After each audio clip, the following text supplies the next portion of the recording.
నమస్తే అందరికీ. మన భారతదేశంలోని మహనీయుల చరిత్ర ఎన్నో విధాల సాధక బాధలతో,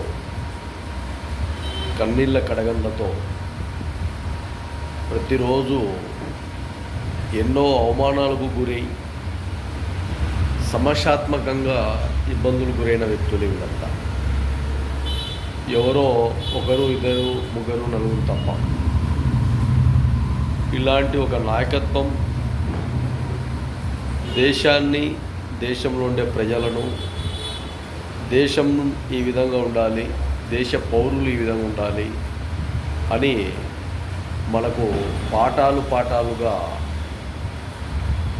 సోషల్ స్టడీస్లో చెప్పిన విధానాలే కాకుండా అనేక సమస్యాత్మకమైన విధానాలు వాళ్ళల్లో ఆ రోజుల్లో ఉన్నాయి. నేటికి అవి ప్రజలకు చేరువయ్యి ప్రజలు తెలుసుకునే లోపు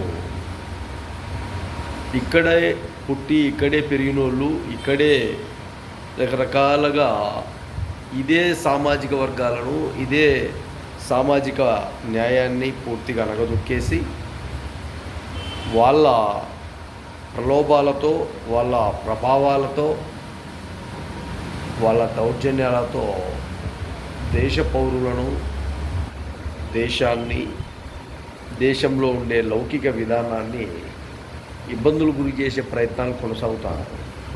కాబట్టి ప్రతి పౌరుడు ఒక పిడిబాకులాగా ఉండాలి. ప్రతి పౌరుడు ఒక గన్ను, బుల్లెట్లాగా ఉండాలి. ప్రతి పౌరుడు ఒక పిరంగిలాగా ఉండాలి. ప్రతి పౌరుడు ఒక AK-47 లాగా ఉండాలి. బాగా గుర్తుపెట్టుకోండి.